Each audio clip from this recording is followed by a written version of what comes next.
Okay, so to do the ripple stitch blanket in a 40-inch wide, which is a good size for a baby blanket, you're going to go ahead and start with your slip knot, and then you're going to start chaining, and it says to chain to 130 for a 40-inch wide blanket. So when you get to 130, meet me back here.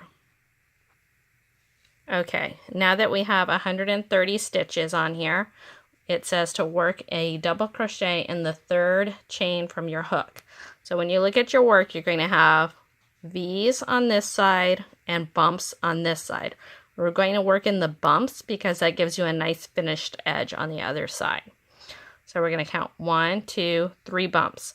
So we're going to do a double crochet with that bump. And then it says to double crochet in the next 6. So you're going to have 1,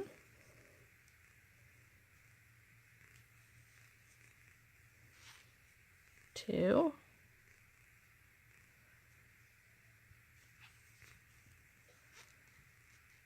3. Hopefully my nails look clean. I was out doing plants in the garden today. And a little dirt under the nails. Might still be there, but hopefully not. Let's see. So we have 1, 2, 3, 4, 5, 1 more.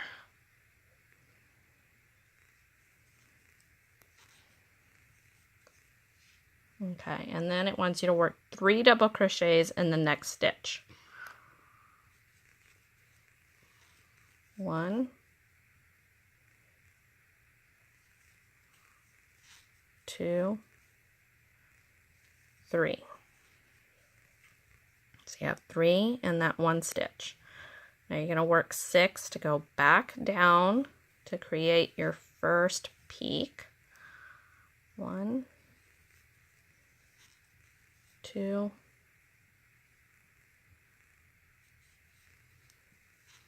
3,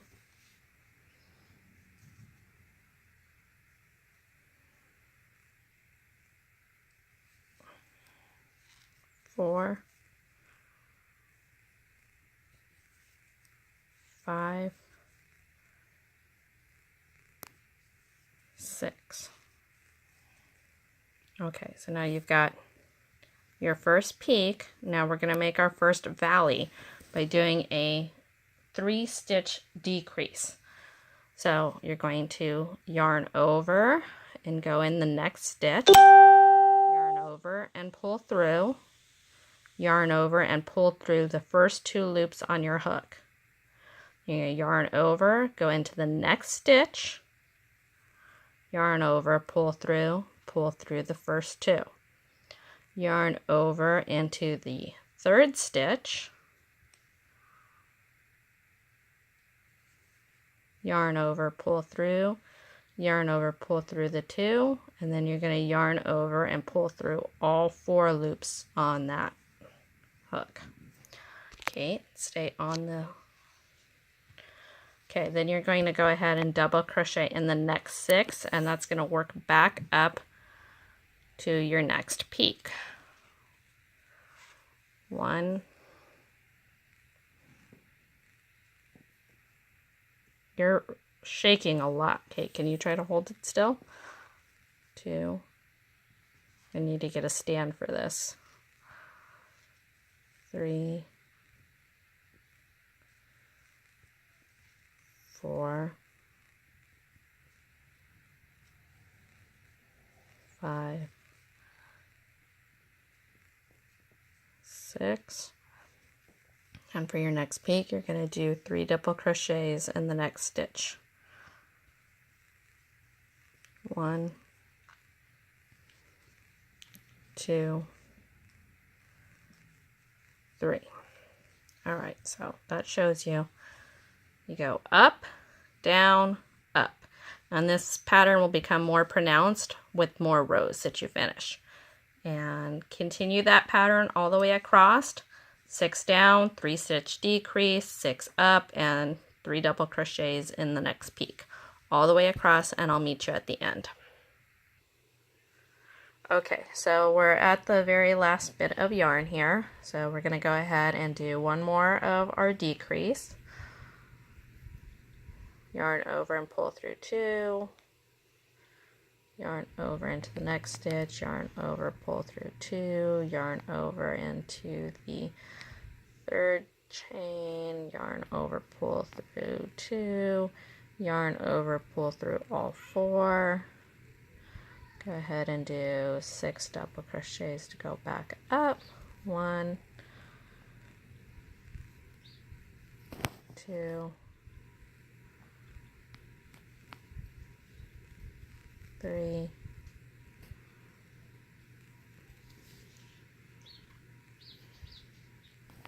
4,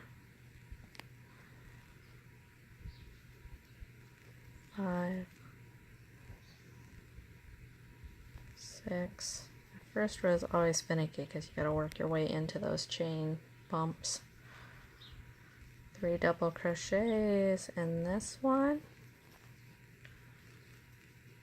And that brings us to the last 8 chains. So we're going to go ahead and double crochet in 6, working our peak back down. 1,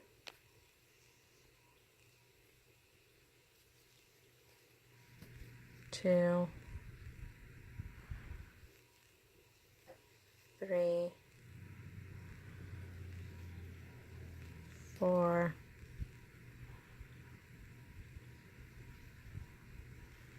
5,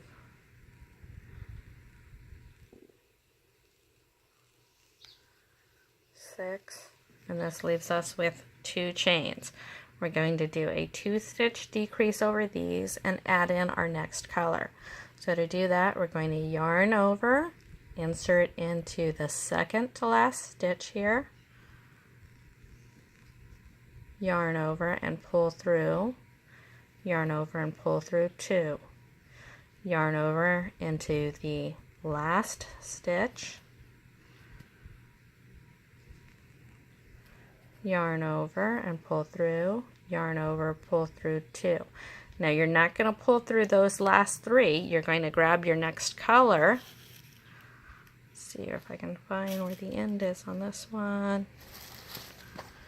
Oops. Oh, give me a second. I got the...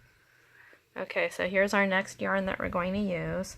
We're going to hold that in our hand and pull that through the last 3 loops on our hook.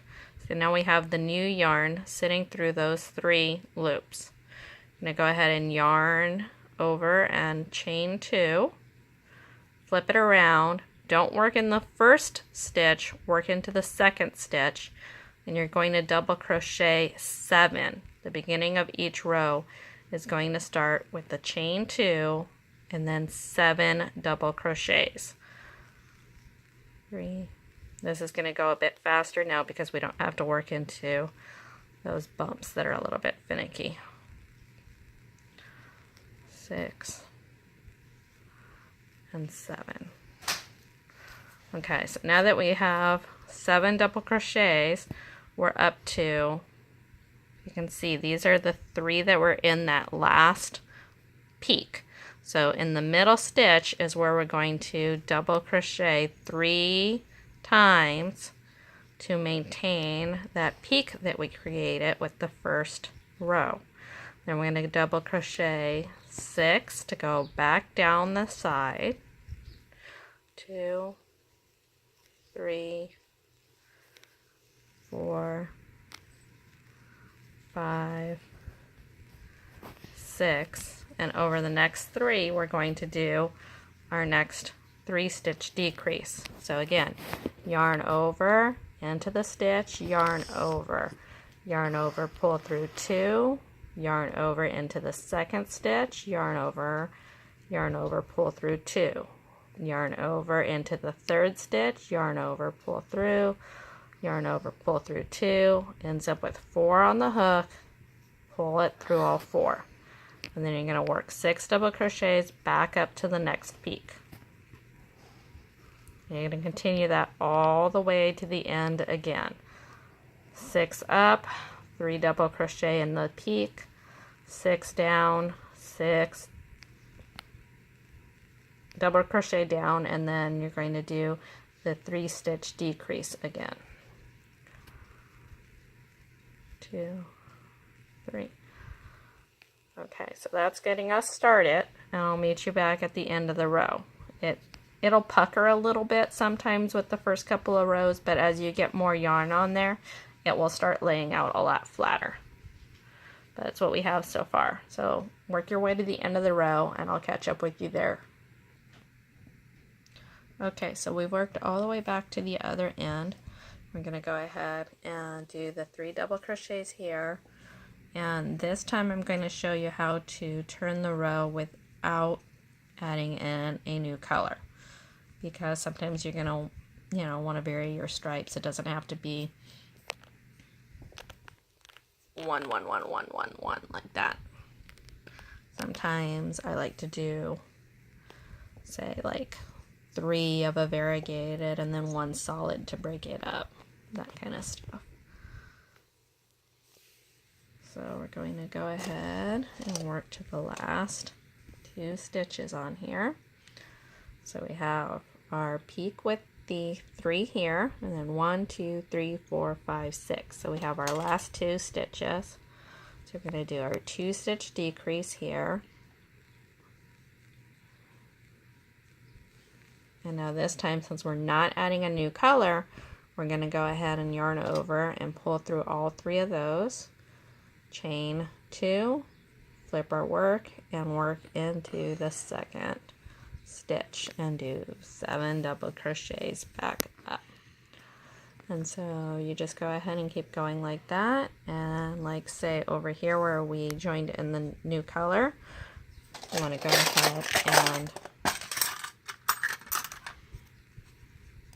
cut the tail from the old color, and I like to make all my ends about the same length. You can give that a little tug just to make it snug, and that's going to be that edge there. And that's pretty much how you get the ripple stitch started. And like I said, it's going to pucker a little bit, curl a little bit the first couple of rounds, but as you get it longer and longer, it will just start laying nice and flat.